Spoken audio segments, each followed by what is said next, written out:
Is the Russian defense chief out to clone a 3,000-year-old warrior? Well, we know that they found various animals in the Siberian permafrost, and lately they've even found a Scythian man buried with his horse. Now, where is Scythia and what were the Scythians? Well, Scythia is just basically in what we know today as southern Ukraine towards Russia, the Crimea area.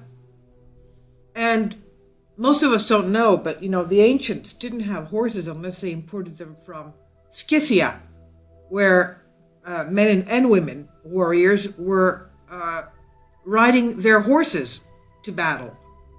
Now, the horse archer, as the Scythians were very well paid warriors because they were very useful in battle. Can you imagine? It was like a moving tank.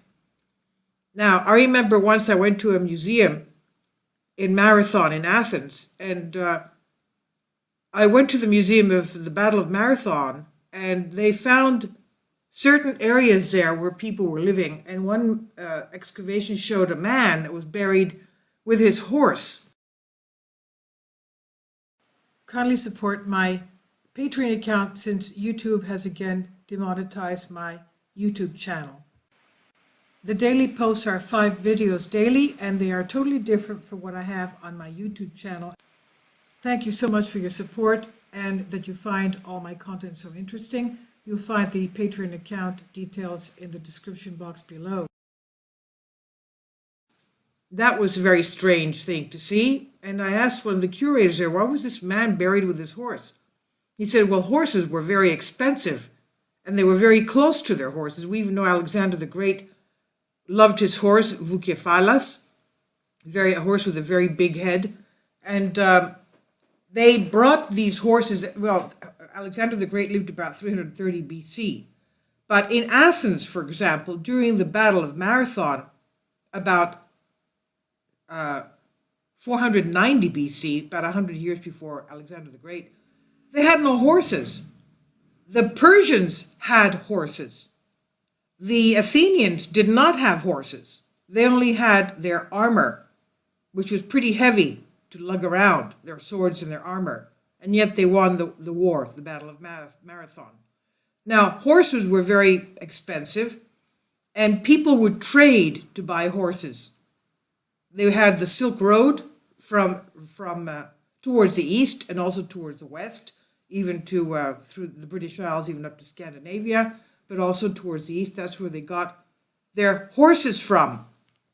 Now, going to this, Sergei Sugu recalled that Russia has conducted several expeditions in his native republic of Tuva in southern Siberia.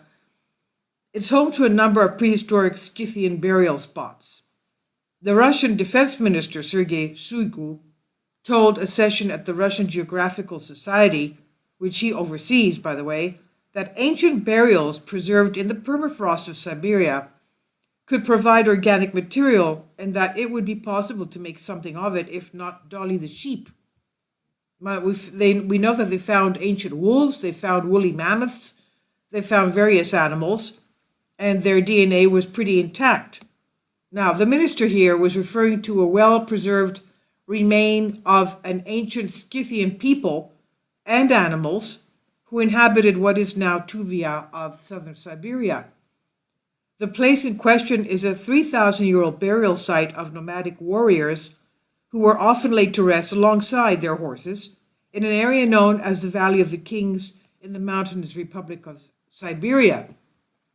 But without going further into details about the proposed genomic research, the genome of these people, Shoigu suggested that in general it would be very interesting. He says, we have conducted several expeditions there already. It's a big international expedition. A lot of things have been confirmed, but a lot remains to be done, the minister said. Wow, that's really strange. Please leave your comments. Thank you for your support. This is by Lilia Dergacheva on Sputnik News.